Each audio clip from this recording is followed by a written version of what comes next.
આશીર્વાદ એટલા અર્થમાં છે કે તમે સુખી થઈ શકો. અભિશાપ એટલા અર્થમાં છે કે જો એને રક્ષણ કરવાના બાવડા તમારી પાસે ન હોય તો એ તમારા માટે અભિશાપ થઈ જશે. શસ્ત્ર શક્તિ એટલે આપણા ત્યાં ધનુર્વેદની રચના થઈ અને કહ્યું જેટલી સંપત્તિ વધારે એટલા જ બાવડા મજબૂત હોવા જોઈએ, નહીં તો રાત્રે આવીને લોકો લૂંટી કુદવાળા દિવસે લૂંટી જશે. એટલે શાસ્ત્ર શક્તિ ઉપર ભાર મૂક્યો.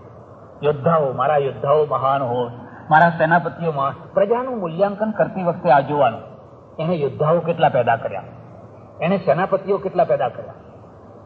અને જો એ સેનાપતિ પેદા ના કરી શક્યા હોય, યોદ્ધાઓ ના પેદા કરી શક્યા હોય, તો હું તમને ખાતરીથી કહું એ પ્રજા કદી ઐતિહાસિક પ્રજા નહીં બને, એ ટેક્સેબલ પ્રજા થશે. એ કદી ઐતિહાસિક પ્રજા નહીં થઈ શકે. પંજાબનો માણસ મિલિટરીમાં છે, મહારાષ્ટ્રનો માણસ મિલિટરીમાં છે, ગુજરાતના કેટલા છે અને નથી તો એના પરિણામ સ્પષ્ટ છે. તમે જોઈ શકો છો ગુજરાતનો આખો ઇતિહાસ. મારું પુસ્તક છે ભારતીય યુદ્ધોનો ઇતિહાસ. 3000 વર્ષના યુદ્ધોનું સંકલન મેં કર્યું છે. ગાડીમાં છે, જેને જુએ એને મળશે, કેસેટો, પુસ્તકો બધું. સતત 2500 વર્ષનો ઇતિહાસ તમે જુઓ તો ગુજરાત ઉપર બહારના લોકોએ રાજ્ય કર્યું. શેઠ ચંદ્રગુપ્ત મૌર્યથી માંડીને ગુજરાત ઉપર સતત બહારના લોકોએ રાજ્ય કર્યું છે. એટલે સુધી સિદ્ધરાજ જયસિંહ બહારનો માણસ, સૌરાષ્ટ્રના રાજાઓ બહારના માણસ છે. સિદ્ધરાજ જયસિંહ તમને ખબર હશે, ગોવા મહારાષ્ટ્રથી આવેલો એ વંશ છે, કલ્યાણીથી આવેલો વંશ. પછી જેમ ગાયકવાડ આવ્યા અહીંના થઈ ગયા એવી રીતે બધા બહારના. મોગલો, સુલતાનો એ તો બહારના, અંગ્રેજો એ તો બધા બહારના જાણે, પણ એ સિવાય અહીંના જે પહેલાના આખા જે રાજાઓ છે, ઈરાનના છે, ગ્રીકના છે, જુદા જુદા છે. આપણે કેમ આપણો રાજા ના પેદા કરી શક્યા? કારણ કે પ્રજાના સૈનિક જીવન ઉપર બહુ મોટો ફટકો પડ્યો. કોને ફટકો માર્યો? અધ્યાત્મે. એ ફટકાનો બચાવ કોને કર્યો? ગોવિંદસિંહજીએ. ગુરુ ગોવિંદસિંહજીએ તલવારનું અધ્યાત્મ વિકસાવ્યું. સમર્થ રામદાસે શિવાજીના પાસે તલવારનું અધ્યાત્મ વિકસાવ્યું. આપણે ખાલી માળાનું અધ્યાત્મ. આ મરવા દો, એ તો જે લખ્યું હશે એમ થવાનું છે. અને એટલે જેની પાસે શસ્ત્ર શક્તિ નથી હોતી એ પ્રજા ટેક્સેબલ થઈ, એ ઐતિહાસિક પ્રજા નથી હોતી. અંગ્રેજો અહીં વેપાર કરવા આવ્યા પણ તોપો લઈને આવ્યા હતા. એમની તોપો શિવાજી ખરીદતા હતા, એમની તોપો મોગલો ખરીદતા હતા અને તોપોનું બેલેન્સ રાખતા હતા. એમના વિના કોઈનું ચાલતું નથી. ખાલી એકલું ત્રાજવું લઈને વેપાર કરવા નતા આવ્યા, તોપો લઈને આવ્યા હતા. એટલે જોત જોતામાં એમણે રાજસત્તા પડાવી લીધી. આપણે લોકો વેપાર કરવા જાય છે, માત્ર ત્રાજવા લઈને જાય છે, એમને બીજી કોઈ નહીં. પેલા તો સોલ્જર હતા, સેનાપતિ હતા અને વેપારી હતા. એમના પરાક્રમ જુઓ તો હું એમના પર ફિદા છું. આટલી મુઠ્ઠીભર પ્રજા, આટલા મોટા પરાક્રમ, આ પિંડારાનો નાશ કર્યો. જે પિંડારાઓને કોઈ નાશ નતા કરી શકતા, અંગ્રેજોએ નાશ કરી નાખ્યો. એટલા સાહસ. પણ મારે જે વાત કહેવાની છે એ ચોથી વાત છે. ચોથી શક્તિ, જે બધી શક્તિનું મૂળ છે ને, એ કલમની શક્તિ છે. મોગલોની પાસે શસ્ત્ર શક્તિ હતી, હિન્દુઓની પાસે પૂરા પ્રમાણમાં શસ્ત્ર શક્તિ નથી. એટલે પેલા શસ્ત્ર આગળ આ લોકો હાર્યા ને ગુલામ થયા. પણ મોગલોની પાસે કલમ શક્તિ નથી. મુસ્લિમોની આ બે મોટી ઉપાધિઓ, નહીં તો આ દુનિયાની સુપર પ્રજા થઈ હોત. એની પાસે અર્થતંત્ર નહીં, એની પાસે શિક્ષણ તંત્ર નહીં. હું તમને કેટલા જ દાખલો આપું. કેટલાદની કોલેજમાં 1800 વિદ્યાર્થીઓ ભણે છે અને કેટલાદમાં મુસ્લિમોની સંખ્યા 1/3 છે. પણ મુસ્લિમો ભણનારા વિદ્યાર્થી ખાલી 36 છે, એમાં 5 છોકરીઓ છે, ખાલી 36. શિક્ષણ નહીં. હવે જે ભણ્યા વિનાનો વર્ગ છે એ રિક્ષા ચલાવશે, કઈ બીજું કરશે, કઈ ત્રીજું કરશે, કઈ ચોથું કરશે, અને ભયંકર ગરીબી, ભયંકર ગરીબી. જો એમની પાસે શિક્ષણ તંત્ર હોત ને, જો કલમ શક્તિ હોત તો અંગ્રેજો ના ફાવી શક્યા હોત. એમની પાસે શસ્ત્ર શક્તિ છે, પણ શસ્ત્ર છે એના દ્વારા જે કંઈ તમે વિજયી થયા હોવ એને જો તમારે સ્થાપિત કરવું હોય, એના આગળ ને પાછળ કલમ જોઈએ. એટલી તલવારથી નહીં. એટલે 700 વર્ષ મુસ્લિમોએ રાજ્ય કરીને જે સ્થાપિત ન કરી શક્યા એ 150 વર્ષમાં અંગ્રેજો સ્થાપિત કરી શક્યા. તમે ભારતમાં જોશો કે મુગલ સંસ્કૃતિની કોઈ અસર નથી, લગભગ નહીં જેવી નહીં જ હોય. પણ 150 વર્ષના અંગ્રેજોની અસર એટલી મોટી છે, એટલી મોટી અસર છે કે એને ભૂસી શકવી કઠિન. કારણ કે એમની આગળ ને પાછળ કલમ છે. કલમ છે એ સૌથી મોટામાં મોટી શક્તિ છે. કલમ બ્રેઇનમાંથી આવે છે, મસ્તિષ્કમાંથી આવે છે. એકવાર એક સભામાં જવાનું થયું, મુસ્લિમ ભાઈઓની સભા હતી, લઈ ગયા. મને કે અમારી સભામાં તમે આવશો? મેં કહું આવીશ, પણ એક શરતે આવીશ. હું જે આકરી વાતો કહું એ તમે સાંભળી શકશો? તમે એવી ઈચ્છા ના રાખશો કે હું તમારી સારંગી વગાડું આવીને, ખમા બાપુ ખમા બાપુ. મને કે જે કહેવું હોય એ કહેજો. અને એ સભા વચ્ચે એમને પ્રશ્ન પૂછ્યો, આ દેશ આખી દુનિયામાં તમે 1 અબજ વસ્તી વાળા છો, 1 અબજ. અમે તો 60 કરોડ છીએ, અને 60 કરોડ એ વિભાજિત છીએ. મારે તમને એક જ પ્રશ્ન પૂછવાનો છે, આ 1 અબજની વસ્તીમાંથી નોબેલ પ્રાઇઝ લેનારા કેટલા નીકળ્યા? બસ મારે આટલો જ જવાબ જોઈએ છે. અને ના નીકળ્યા તો કેમ ના નીકળ્યા? અમે 2-4 કાઢ્યા, બરાબર છે, પણ તમે 1 અબજની વસ્તીમાંથી નોબેલ પ્રાઇઝ લેનારા કેટલા કાઢ્યા? બધાના માથા નીચે થઈ ગયા. કારણ કે એમની પાસે કલમ શક્તિ નથી, અર્થતંત્ર નથી. આ 2 શક્તિઓ. આજે પેટ્રોલનો પૈસો છે, ખાઓ પીવો મજા કરો, પણ કાલ શું કરશો? ઇઝરાયલની પાસે જઈને જુઓ, એની પાસે તો કશું નથી. જાપાન પાસે કશું નથી, પણ આજે સમૃદ્ધ દેશ, કારણ કે એની પાસે અર્થતંત્ર છે. અંગ્રેજો આવ્યા, અર્થતંત્ર લઈને આવ્યા અને સમૃદ્ધ થયા. અહીંનો કાચો માલ લઈ જવો, પાકો કરીને મોકલવો. એનું બજેટ કોઈ ખેતીનું બજેટ નથી, રેવન્યુનું બજેટ નથી, એનું બજેટ તો વ્યાપારનું બજેટ છે. એટલે ચોથી શક્તિ જે મહાશક્તિ છે એ કલમની શક્તિ છે. અને કલમની શક્તિ છે એને ભ્રમણા ના લાગવી જોઈએ, એને અજ્ઞાન ના લાગવું જોઈએ, એને મોહ ના લાગવો જોઈએ. આ કોલેજો એટલા માટે છે, આ કલમ શક્તિનો વિકાસ કરવા માટે. અને કલમ શક્તિનો જો સાચા અર્થમાં વિકાસ થયો તો તમે શસ્ત્ર શક્તિનો વિકાસ કરશો, તમે ધન શક્તિનો વિકાસ કરશો, તમે જનશક્તિનો વિકાસ કરશો. પણ કલમ શક્તિ જો કુંઠિત થઈ, હું એ અર્થમાં એને કુંઠિત કહું છું કે આજનું ભણતર એ ગોખણપટ્ટીનું ભણતર છે. માત્ર ગોખણપટ્ટીનું હોત તોય ઘણું સારું છે. હવે પાસ થવા માટેના નવા નવા ઉપાયો નીકળ્યા છે. ભણ્યા સિવાય પણ પાસ થઈ શકાય છે, કોપી લખ્યા સિવાય પણ પાસ થઈ શકાય છે. બધા ઘણા ઘણા ઉપાયો નીકળ્યા છે, કારણ કે વિજ્ઞાનની શોધોની સાથે સાથે આ બધી શોધો થઈ છે. અને એમાંથી એક જે ફાલ તૈયાર થાય છે એ પ્રાણ વિનાના મરદા જેવો તૈયાર થાય છે. BA પાસ થયેલાને એક તાર લખવાનું આપો તો એ તાર નહીં લખી શકે, એક તાર વાંચવાનું કહો તો તાર નહીં વાંચી શકે. એને એક સામાન્ય ગણિતનો દાખલો આપો કે મોટી રકમ લખવાનું કહો તો આંકડાના વેઢા ગણ્યા કરશે, એને રકમ લખતા નહીં આવે. અને ત્યારે નિશાસો નાખવો પડે કે આ વર્ષો ક્યાં ગાડી. મારે ત્યાં એક છોકરો આવેલો, અમારે એક ક્લાર્કની જરૂર હતી, અમારું ગુરુકુળ ચાલે છે સુઈગામમાં, એડવર્ટાઇઝ આવેલી એક ક્લાર્ક જોઈએ છે. એટલા જ એક છોકરો આવ્યો, મને કે મારી માં વિધવા છે, મારા ઘરમાં કોઈ કમાનારું નથી, ને તમે ગમે એમ કરીને મને આ નોકરીમાં રાખી લો. મેં કહ્યું ભાઈ મારા હાથની વાત નહીં, એ તો બધા રાખનારા હોય જુદા હોય, પણ તે છતાંય તું જો ખરેખર યોગ્ય હોય તો હું તારી ભલામણ કરું. મેં એને કાગળ આપ્યો અને કહ્યું લખ 4,32,903 તમને નવી લાગશે. આવી રકમ જે ત્રીજી ચોથી ચોપડી ભણનાર માટે હોય એને આમ આમ આમ આમ કરતા કરતા 2-3 મિનિટ થઈ ગઈ ને અંતે લખી તો ખોટી લખી. મેં કહ્યું તને 4,32,903 લખતા નથી આવડતું તો બીકોમ થયો કેવી રીતે?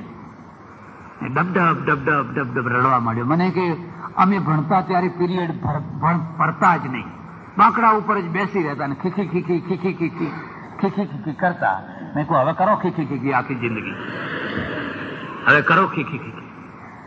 તારું તેજ તારી વિદ્યા છે. સૂર્ય ઉગે છે કોઈની ભલામણ લઈને ઉગતો નથી, પોતાનું તેજ પોતાની જગ્યા કરે છે. તમારો નાનલીકર, તમારો હરગોવિંદ ખુરાના, આ બધા વૈજ્ઞાનિકો પરદેશ ગયા કોઈની લાગવગ લઈને નહીં, એનું તેજ લઈને ગયા. પૂર્વ દિશાએ જગ્યા આપી, સૂર્ય ઉગે છે.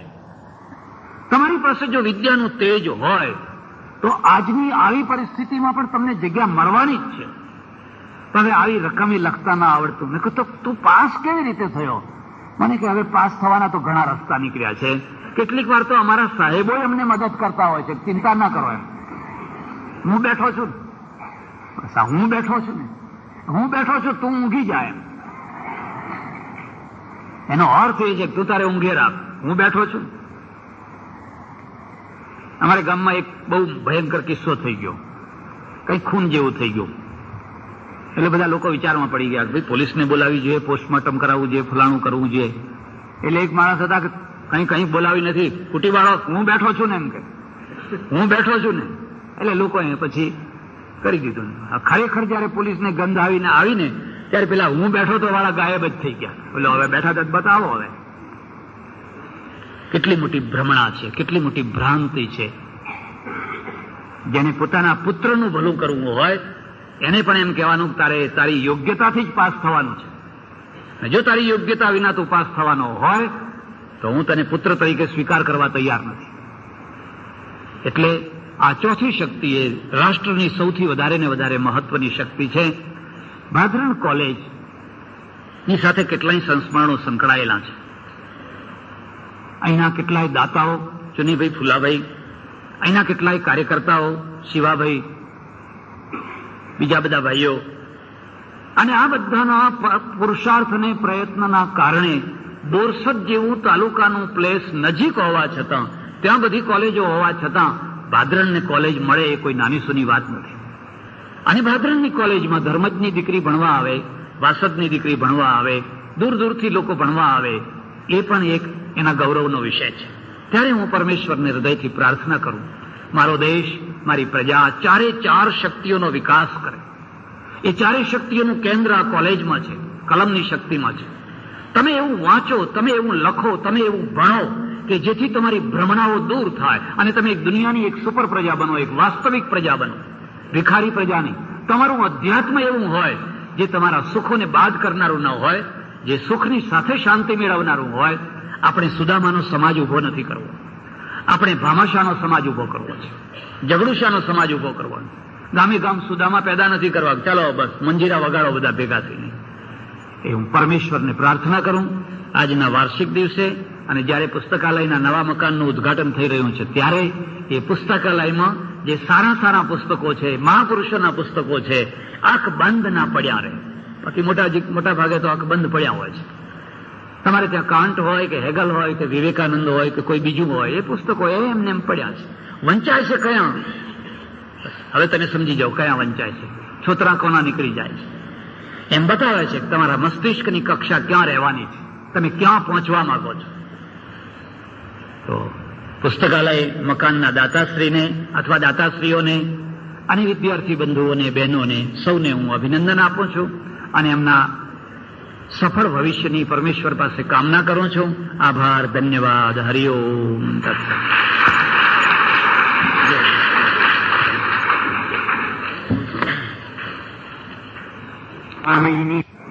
પૂજ્ય સ્વામીજીની પ્રેરક અને મનનીય વાણી આપણને સાંભળવા મળી.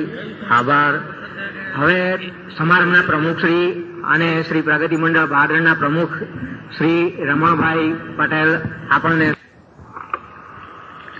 ધંધુકા જીનિંગ ફેક્ટરીમાં 2 કાર્યકર્તાઓના બહુમાન પ્રસંગે સ્વામી સચ્ચિદાનંદજીનું થયેલું પ્રવચન.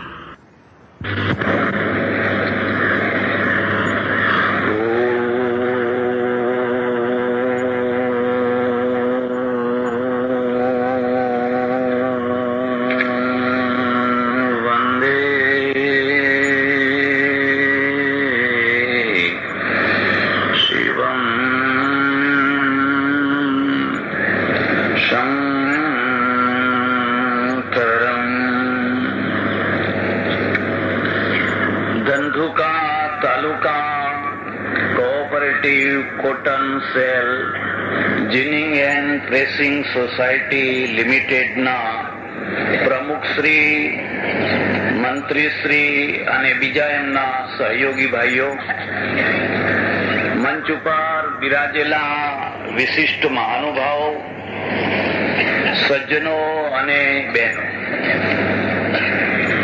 જે 2 મહાન વિભૂતિઓનો તૈલચિત્રોનું આપણે અનાવરણ કર્યું છે. શ્રી ગુલામ રસુલ કુરેશી અને શ્રી દાનુભા, આ બંનેને સમજવા માટે મારે તમને થોડો એક લાંબો ચક્રાવો લેવડાવવો છે. આ બંનેને જો સમજવા હોય તો તમારે ઠેઠ પ્રાચીન કાળથી આજ સુધીના આપણા અભિગમને સમજવો જોઈએ. પ્રાચીન કાળથી આજ સુધી મારી સમજણ પ્રમાણે આપણે 5 યુગમાંથી પસાર થયા છીએ અને 5 યુગોએ 5 પ્રકારના અભિગમ આપણને આપ્યા. અભિગમ એટલે જીવવાની પદ્ધતિ, લક્ષ્યની પદ્ધતિ 5 પ્રકારની આપી. સૌથી પ્રાચીન જે યુગ છે એને હું વૈદિક યુગ કહું છું. એ પછીનો જે બીજો યુગ છે એને શ્રમણ યુગ કહું છું. એ પછીનો ત્રીજો જે યુગ છે એને પૌરાણિક યુગ કહું છું. એ પછીનો ચોથો જે યુગ છે એને સંત યુગ કહું છું. અને છેલ્લો, અને જેની થોડી કઈ ચર્ચા કરવા ઈચ્છા છે, એવો જે મહત્વનો યુગ છે એને હું ગાંધી યુગ કહું છું.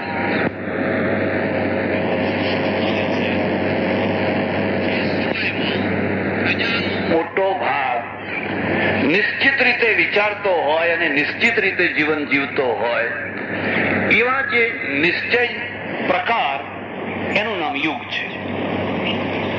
વૈદિક યુગે તમને ઋષિઓ આપ્યા, શ્રમણ યુગે તમને સાધુઓ આપ્યા, પૌરાણિક યુગે તમને પુરોહિતો આપ્યા, સંત યુગે તમને સંતો આપ્યા અને ગાંધી યુગે તમને કાર્યકર્તા આપ્યા. આ પાંચેના ભેદને સમજો, આ પાંચેના પ્રકારને સમજો. વૈદિક યુગમાં તમને નવાઈ લાગશે, ક્યાંય સાધુ જ નથી. હું સ્વયં સાધુ છું, પણ હું તમને ભલામણ કરું છું, તમે એકાદશ ઉપનિષદ, ષડશાસ્ત્ર, વેદો આ બધાનું અધ્યયન કરો. કોઈ સાધુ મળે તો મને બતાવજો. ક્યાંય સાધુ જ નથી, ઋષિ છે. અને ઋષિમાં અને સાધુમાં એક મહત્વનો ફરક છે. હું જાણું છું તમને સૌને મોડું થયું છે એટલે હું તમારો વધારે સમય લેવાનો નથી, પણ આ બંનેનો જે ફરક છે એ ફરકને તમે સમજો. ઋષિને પત્ની છે, ઋષિને બાળકો છે, ઋષિ નદી કિનારે ગુરુકુળ બનાવીને રહે છે, સમાજના બાળકોને ભણાવે છે અને ભણાવવાની જે વિદ્યા છે ને એમાં સમગ્રતા છે. આયુર્વેદ ભણાવે છે, ધનુર્વેદ ભણાવે છે, ખગોળશાસ્ત્ર ભણાવે છે, ભૂગોળશાસ્ત્ર ભણાવે છે. એવું કોઈ શાસ્ત્ર નથી જે સમયમાં પ્રચલિત હોય અને ગુરુકુળમાં ના ભણાવવામાં આવતું હોય. ઋષિમાં સમગ્રતા છે. તે એટલે સુધી કે ઋષિ કામશાસ્ત્રનો રચનારો છે ને કામશાસ્ત્રનો ભણાવનારો છે, વાત્સ્યાયન. એમાં એક સમગ્રતા છે. એમાં તૈયાર થયેલા જે વિદ્યાર્થીઓ છે એમાં કોઈને એમ નથી કહેતા કે તું હવે ઘરે જવાનું બંધ રાખ અને કાયમ માટે મારે ત્યાં રહી જા અને સાધુ થઈ જાય, એવું કોઈને નથી કહેતા. હું તમને ભલામણ કરું છું, શિક્ષાવલ્લી વાંચજો. ઋષિ કહે છે જા ઘેર જા, પ્રજા તંતુમાં વ્યવચ્છેદસી, પ્રજાના તાંતણાને તોડીશ નહીં. પ્રજાનો જે તંતુ છે ને એ તંતુને ચાલુ રાખવો એ જીવનના લક્ષ્યોમાંનું એક લક્ષ્ય છે. ભૂત્યેય ન પ્રમદિતવ્યમ, 2 પૈસા કમાવામાં પ્રમાદ ના કરીશ, 2 પૈસા કમાજે. દેવ કાર્યે ન પ્રમદિતવ્યમ, પિતૃ કાર્યે ન પ્રમદિતવ્યમ, વગેરે વગેરે. તમને એમ લાગશે કે આ ઋષિ જે વૈદિક યુગનું માસ્ટર બીબુ છે એ જીવનની સમગ્રતા લઈને બેઠો છે. ઋષિ જેટલા મહાન છે એટલી જ ઋષિ પત્ની મહાન છે. એ કદી ઋષિ પાસે બનારસી સાડી નથી માંગતી. એ વલકલ પહેરે છે તો એ પણ વલકલ પહેરે છે. જો એ વલકલ ના પહેરે ને એને બનારસી સાડીના અભરકા જાગે તો કોઈ ઋષિ ના થઈ શકે. ઋષિને રાજાની પડી નથી, નગર શેઠની પડી નથી, કારણ કે કોઈના આગળ લાંબો હાથ કરવો નથી. સ્વાવલંબી છે, પોતે ઝૂંપડા બાંધે છે, પોતે ખેતી કરે છે, પોતે ગાયો રાખે છે, પોતાના પગ ઉપર ઉભા છે. આ પહેલી વાત થઈ. પછી બીજો યુગ આવ્યો, એ શ્રમણ યુગ આવ્યો. ઋષિ ગાયબ, સાધુઓ થયા, લાખો સાધુઓ થયા. બંનેમાં ડિફરન્સ શું છે? પણ સ્ત્રી છે એ અર્ધાંગીની છે. એને કંઈ પણ કામ કરવું હોય તો પત્નીને ડાબી બાજુ બેસાડે છે. અગ્નિહોત્ર કરવો હોય, પ્રાર્થના કરવી હોય, કોઈ વિધિ કરવી હોય તો પત્નીની બાજુમાં બેસાડે છે. ઋષિ યુગમાં સ્ત્રી નકારાત્મક નથી, પૈસો નકારાત્મક નથી, સમૃદ્ધિ નકારાત્મક નથી. યવાશ્ચમે, ગોધુમાશ્ચમે, માસુરાશ્ચમે પ્રાર્થના છે. મારા ખેતરો જવથી ભરેલા હોય, મસૂરથી ભરેલા હોય, અમારી ગાયો એટલી દૂધ આપનારી હોય, માધવીર ન ગાઓ, અમારા યોદ્ધાઓ બળવાન હોય, અમારા ધનુષબાણ સારા હોય. તમે જોશો તો જીવનની જે સમગ્રતા એ બધી એમાં વણાઈ ગયેલી છે. શ્રમણ યુગ બીજા છેડે પહોંચ્યો, કારણ કે શ્રમણ યુગનું લક્ષ્ય સુખ નથી, મોક્ષ છે. અને મોક્ષનો અંતરાય સુખ છે. મોક્ષ કોને નથી મળતો? જે સુખની પાછળ દોડે છે એને. એટલે પ્રજાનું ઘડતર કઈ રીતે કરવું છે? પ્રજા સુખ દ્રોહી બને, સુખ વિરોધી બને. મખમલના કપડા પહેર્યા તોય શું, અને મોટા બંગલામાં રહ્યા તોય શું, ચક્રવર્તી રાજા થયા તોય શું. અને સ્ત્રી તો માયાનું રૂપ છે, એ તો ફસાવનારી છે. એનો પડછાયો ના લો. આ બેના રૂપાંતરને સમજજો, આ બંનેના ભેદને સમજજો. ઋષિ સ્ત્રીનો ત્યાગ નથી કરતો. એટલે સુધી કે અહલ્યાની ભૂલ થઈ, સાચી ભૂલ. આવજા નહીં કરવા, બેસી જાઓ, વિક્ષેપ થાય છે. અને અહલ્યાનો ત્યાગ કરવામાં આવ્યો. રામ આવ્યા અને રામે ગૌતમને કહ્યું, ગૌતમ, અહલ્યાની ભૂલ થઈ બરાબર છે, એવી ભૂલ તારાથી થાય કે ના થાય? ગૌતમ કે મારાથી પણ થાય. આ એક મુદ્દાની વાત છે. જો તારાથી થાય તો તું એને સ્વીકાર કરી લે. અને તમે જુઓ છો કે અહલ્યાનો સ્વીકાર થયો.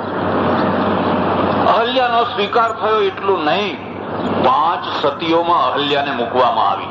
અહલ્યા, મંદોદરી, તારા, 5 જે મહાસતીઓ, એમાં પહેલું અહલ્યાને સ્થાન આપવામાં આવ્યું. આ સમાજ છે, આ સમાજનો અભિગમ છે. એટલે આ બંનેમાં બહુ મોટું ડિફરન્સ છે. વૈદિક પીરિયડમાં ઋષિ શું શીખવાડે છે? ધર્મ, અર્થ, કામ અને મોક્ષ, આ 4 પુરુષાર્થ છે. શ્રમણ પીરિયડમાં, આપણે સાધુ પીરિયડમાં આવીએ છીએ, મોક્ષ એ જ લક્ષ્ય છે. અને ધર્મ, એની વ્યાખ્યા માત્ર મોક્ષને પોષક બને એવી. અર્થ અને કામ નકારાત્મક. અર્થ અને કામ નકારાત્મક બનાવો એટલે તમે ભિખારી થઈ જાઓ. આ દેશની ગરીબીના મૂળ અહીંયા છે.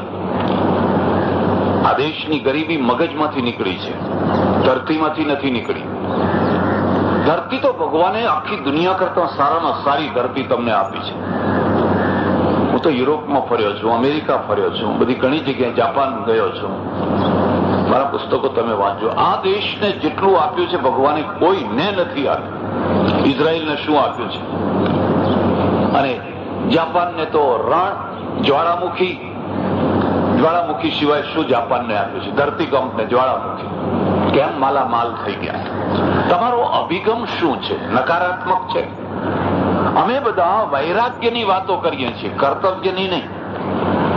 એટલે અહીંયા સેંકડોની સંખ્યામાં સાધુઓ બનાવવા એ રમત વાત છે. હમણાં ધંધુકામાંથી ધારીએ તો 2-5 નીકળી આવે. પણ કર્તવ્ય નિષ્ઠ માણસ બનાવવા હોય ચાલો ઉભા થઈને પ્રતિજ્ઞા કરો કે આખી જિંદગી હું હરામનો નહીં ખાઉં, કોઈનો હરામનો પૈસો નહીં લઉં. તો બધા ઢીલા થઈ જાય, એ નહીં ચાલે, મારે સાધુ થવા હોય તો થઈ જાય. બંનેમાં ફરક છે. વૈરાગ્ય પ્રધાન ઉપદેશ કે કર્તવ્ય પ્રધાન ઉપદેશ, અને કર્તવ્ય પ્રધાન ઉપદેશમાં અને વૈરાગ્ય પ્રધાન ઉપદેશમાં ફરક શું છે? પશ્ચિમનો એક માણસ છે, એ 10 વાગ્યાથી 5 વાગ્યા સુધી એની ઓફિસમાં કામ કરે છે, કોઈને મળતો નથી, કોઈની સાથે વાત નથી કરતો, ગપ્પા નથી લગાવતો. એ રિસેસના ટાઈમે જે એને ચા પીવો હોય એ પી લે, પણ કામ કામ ને કામ. 5 વાગે છૂટ્યા પછી ક્લબમાં જાય, નાચે, કૂદે, પીવે, એને જે કરવું હોય એ કરે, એને કઈ વાંધો નથી આવતો. આપણે શું કરીએ છીએ? 11 થી 5 નો કઈ કરવાનું જ નહીં, વાતો જ કરવાની. મારા એક સજ્જન છે ડોક્ટર, મને મળવા આવ્યા. કલાક થયો, 1.5 કલાક થયો. મેં કહ્યું ઉઠો, દવાખાનાનો ટાઈમ થયો, તમે સરકારી તમારું દવાખાનું છે, 3-3.5 રૂપિયા તમને પગાર મળે છે. મને કે મહારાજ રામરાજ છે. હવે આ રામરાજનો અર્થ તો રામ કરે, કાંતિભાઈ રામ કરે. મને કે રામરાજ છે અમારે દવાખાનામાં. તો મેં કહ્યું રામરાજ છે એટલે? મને કે કમ્પાઉન્ડર સારો મળ્યો છે એટલે હું તો 5-7 દિવસે એકાદ આંટો મારી આવું છું. 5-7 દિવસે જવાની જરૂર જ નથી. ત્યારે મેં કહ્યું તમે કરો છો શું? મને કે બુલેટ લઈને ગાયત્રીનો પ્રચાર કરું છું. ગામે ગામ ફરીને બુલેટ ઉપર ગાયત્રી માતાનો પ્રચાર કરું છું. મને એટલું દુઃખ થયું કે આ માણસ ગાયત્રીનો પ્રચાર કરે છે અને ગાયત્રીને સમજતો નથી. નાસ્તિકતા કદી ધર્મનો નાશ નહીં કરે. ધર્મનો નાશ તો ધર્મની ભ્રાંતિ કરશે. ધિયો યો ન પ્રચોદયાત. જે ગાયત્રી વારંવાર માગવાનું કહે છે કે અમારી બુદ્ધિને સદબુદ્ધિ બનાવ, અમને સત્પ્રેરણા આપ. હવે એ ગાયત્રીનો પ્રચાર તમે કર્તવ્યને પડતું મૂકીને પછી પ્રચાર કરવા નીકળી ગયા છો. એ સમજે છે કે રામરાજ્ય છે. આવા રામરાજ તો આ દેશમાં ગણાય છે, જગ્યા જગ્યાએ છે. આ બંનેમાં ફરક છે, અને ફરકનું મૂળ ક્યાં છે? જીવન નકારાત્મક આવ્યું. સાધુ ધનુર્વેદ નથી ભણાવતો, સાધુ ખગોળ વિદ્યા નહીં, ભૂગોળ વિદ્યા નહીં, આયુર્વેદ નહીં, જીવનની કોઈ વિદ્યા નહીં, માત્ર અધ્યાત્મ વિદ્યા. આત્મા, પરલોક, મોક્ષ. આત્મા જ આત્મા. ખાતો નથી, પીતો નથી, આવતો નથી, જતો નથી. હું કઈ આ શરીર થોડું છું? હું તો શરીરથી અત્યંત જુદો છું. મારા ઓળખીતા એક ભગવાન હતા, તમને નવાઈ લાગશે. 900 જીવતા ભગવાનો છે ભારતમાં, 900. એમાં 4-5 મારા ઓળખીતા હતા. એમાં 2 મરી ગયા. નતું મરવું પણ મરી ગયા. એમને વર્ષમાં 1-2 વાર મળીએ. હવે એમને પાછી પેલી ઓકલી પીવાની ટેવ. એ પીવે એટલે હું કહું કે ભાઈ તમે આ ઓકલી પીવો, મને ધુમાડા ગમતા નથી. જયારે પેલી તરફ ધુમાડા કાઢો, મારી સામે આમ ડોળા કાઢે. મને કે શું અજ્ઞાની જેવી વાત કરો છો? હું ઓકલી પીતો જ નથી. આ તો દેહના ધર્મ છે. આત્મા તો ઓકલી પીતો જ નથી.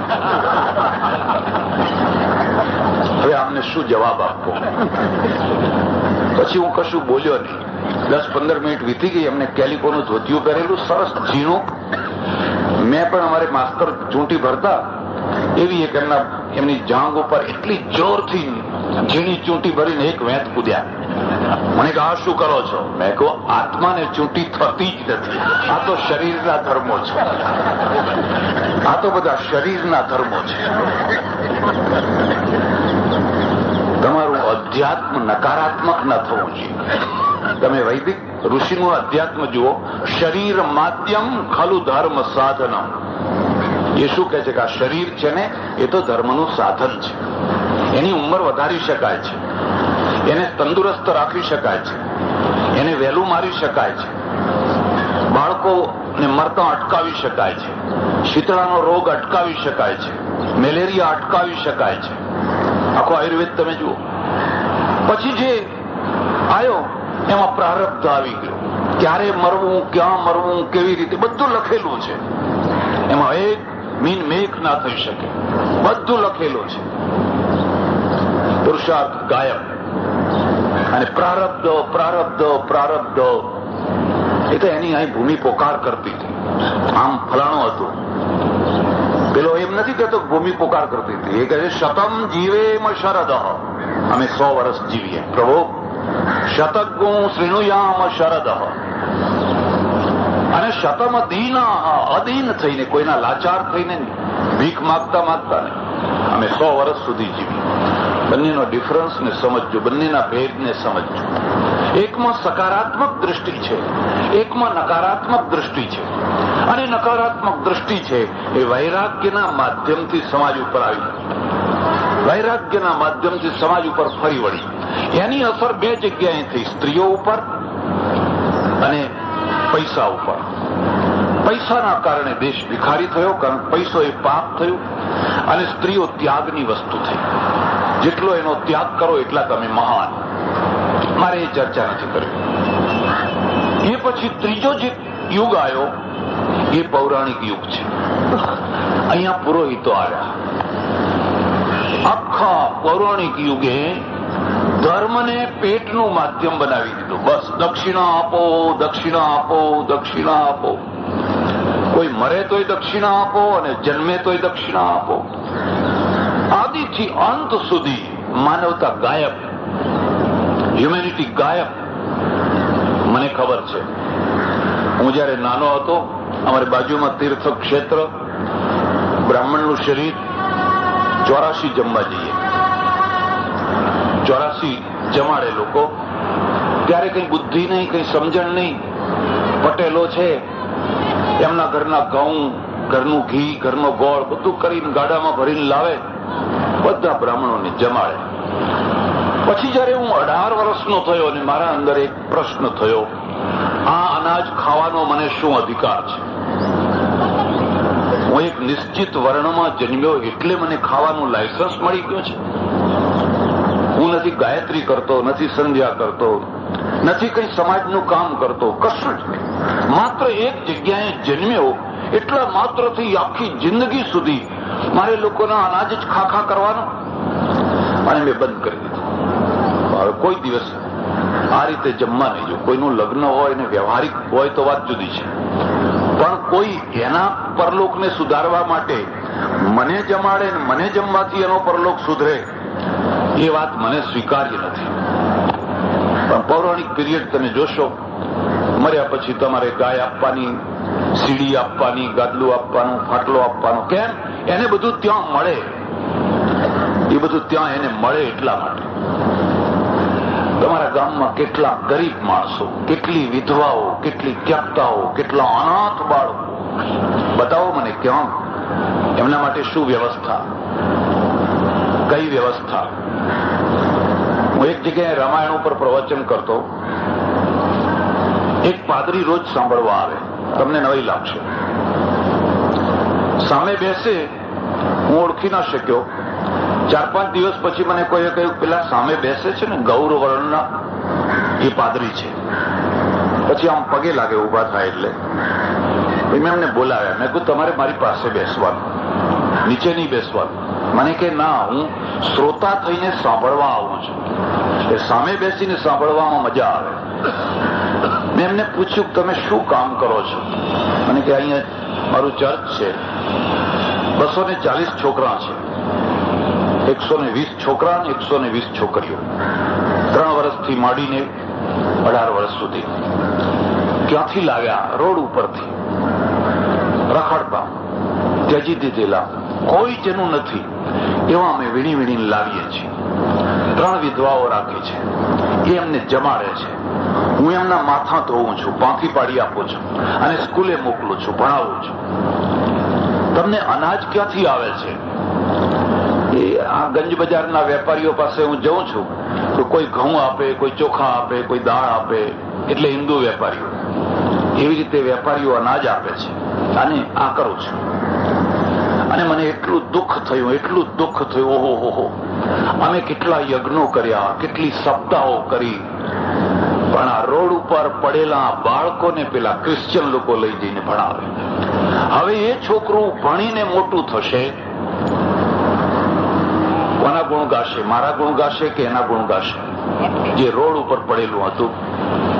એને પરણાવે, એને નોકરીએ વરગાડે. ધર્મનો પ્રચાર કેવી રીતે થતો હોય છે? ધર્મનો પ્રચાર આપણો ધર્મ મહાન છે, આપણો એમ કહેવાથી ના થાય. જો એવો એમ કહેવાથી થતો હોત તો આપણે સદીઓથી એ જ વાત બોલ્યા કરીએ છીએ. સદીઓથી એની એ વાત બોલ્યા કરીએ છીએ અને ઘટ્યા કરીએ છીએ. દિવસ ઉગે છે ને આપણે ઘટીએ છીએ. એક્ટિવિટી ક્યાં છે? માનવતા ક્યાં છે? કેમ માનવતા નથી? કારણ કે વળાંક આપી દીધો, એક બીજી દિશામાં વળાંક આપી દીધો. પણ મારે એ ચર્ચા નથી કરવી. એના પછી આ દેશમાં એક બીજો યુગ આવ્યો. આ યુગ પૂરો નથી થતા, યાદ રાખજો. એક રંગના પટ્ટાની માફક કોઈ મોટો પટ્ટો, કોઈ નાનો પટ્ટો, એમ આજે પણ ચાલુ જ છે. એને હું સંત યુગ કહું છું.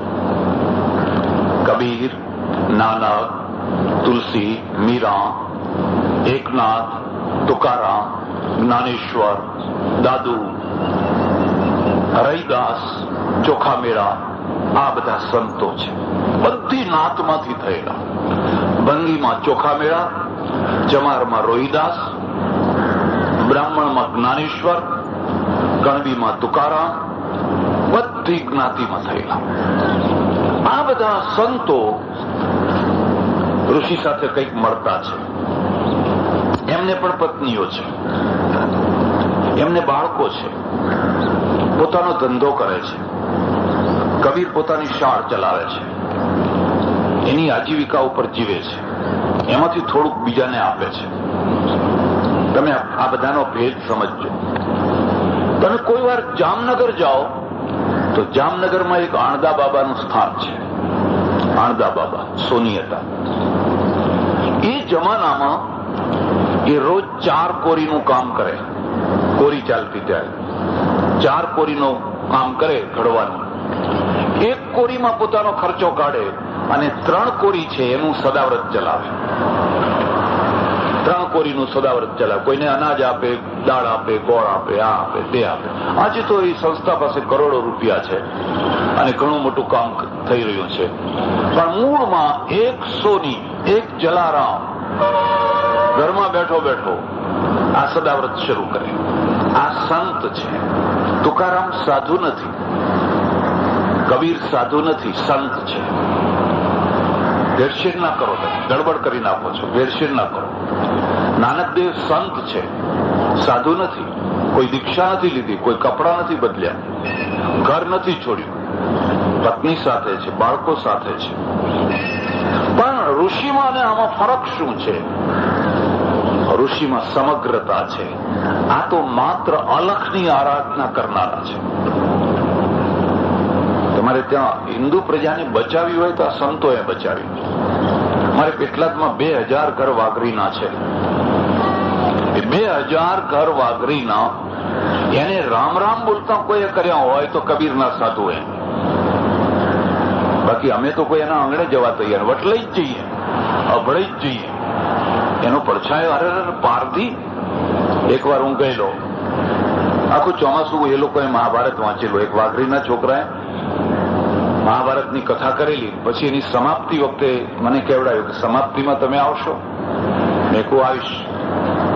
પછી તમારા જેવા 5-10 માણસોને કહ્યું ચાલો આજ વાઘરીવાડમાં જવાનું છે અને મહાભારતની કથાની સમાપ્તિ છે. મને કે શું હારા લાગશું, જરાક તો વિચાર કરો. વાઘરીવાડમાં જશો તો કેવા લાગશો? હું તો ગયો, પણ મારી સાથે માંડ 3-4 જણા આવ્યા અને 3-4 જણા આમ તકેદારી રાખતા હતા કોઈ પાણી લઈને ના આવે. આપણે પાણી ના પીવું પડે, ખોડિયું અભડાઈ ના જાય, ખોડિયું વટલાઈ ના જાય. છતાંય આ લોકો આજે હિન્દુ છે. એ હિન્દુ રાખનાર કોઈ શંકરાચાર્ય નથી, કોઈ મોટા પીઠના આચાર્ય નથી. એ તો કબીરના સાધુઓ છે. એમને હિન્દુ રાખનાર, રામ રામ કરાવનાર. પછી છેલ્લો યુગ જે હું કહેવા માંગુ છું એ ગાંધી યુગ છે. ગાંધીએ સાધુ ના બનાવ્યા. ગાંધીજીએ સાધુ ના બનાવ્યા, સંત ના બનાવ્યા. કેમ ના બનાવ્યા? તમને જો ખબર હોય તો એક સ્વામીજી એમની પાસે આવ્યા. ગાંધીજીને કહ્યું મારે તમારી સાથે રહીને સેવા કરવી છે. હું બહુ પ્રભાવિત થયો છું. ગાંધીજી કહ્યું ભલે કરો, પણ એક શરત છે કે આ ભગવા કપડાં ઉતારી દો, નહીં તો લોકો તમારી સેવા કરશે, તમને સેવા નહીં કરવાની. તમે કંઈક કરવા જશો એટલે તરત બાપજી તમારાથી થાય. અને મારો અનુભવ છે કે કોઈ વસ્તુને તમે પરાકાષ્ઠાનું ધાર્મિક રૂપ આપી દો એટલે નકામું થઈ જાય. ગાય એમ નકામી થઈ, તુલસી એમ નકામી થઈ, સાધુઓ એમ નકામા થયા, બ્રાહ્મણો એમ નકામા. એને પરાકાષ્ઠાનું રૂપ આપી દો, બસ પછી એ કશા કામનું નહીં. ખાલી હાથ જોડો ને ગાય એટલે આપણે શુકન લેવા માટેની એક ચીજ, બસ.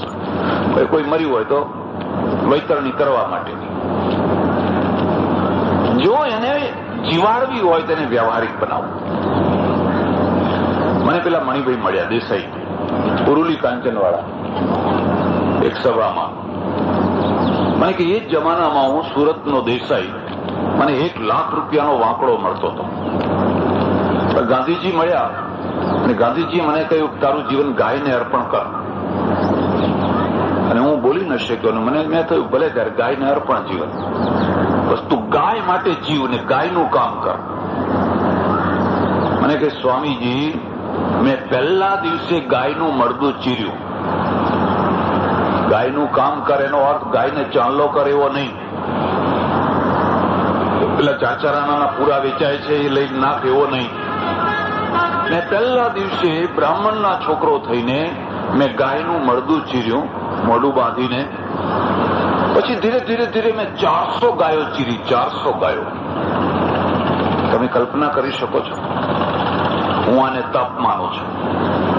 આ રાષ્ટ્રીય તપ છે, આર્થિક તપ છે, આ પ્રજાને ઉપર ઉઠાડનારું તપ છે. એક પગે ઉભા રહેવાથી કશું મળવાનું નથી, ઉપવાસોથી એ કંઈ મળવાનું નથી. રાષ્ટ્ર માટેનું આ તપ છે. એક બ્રાહ્મણ જેને નથી ગમતું એ કામ પણ રાષ્ટ્ર માટે કરે છે. અને એમાંથી પછી આખું ગાયનું સંશોધન કરીને એવી ગાય લોકો આગળ રજૂ કરી જે 10 થી 20 લીટર દૂધ આપે. સાચા અર્થમાં એ લોક માતા થઈ. પેલા તો શુકન લેવા માટે. હવે આ અમારે ત્યાં ઘણા ગામ છે, 2 ગાયો રાખે ને આખા કુટુંબનું ગુજરાન ચાલે. 2 ગાયો આખા કુટુંબનું ગુજરાન ચાલે. ત્યારે ગાંધીજીએ શું કર્યું? ગાંધીજીએ કાર્યકર્તા ઉત્પન્ન કર્યા. અહીં કેવા કાર્યકર્તા? જરા તુલના કરો. ગાડી ઉપર બેસનારા નહીં, ઉઘાડ પગા. અહીં ખંભા ઉપર થેલો નાખેલો હોય, જે ખાવાનું મળ્યું ના મળ્યું, જેવું મળ્યું જ્યાં મળ્યું, જ્યાં ઉજ્જડ પ્રદેશ હોય, જ્યાં ચોર રહેતા હોય, જ્યાં ડાકુઓ રહેતા હોય, જ્યાં કોઈ સારો માણસ જવા તૈયાર ના હોય. મારી પાછળ ચિત્ર છે વંદનીય સંત બાલજીનું.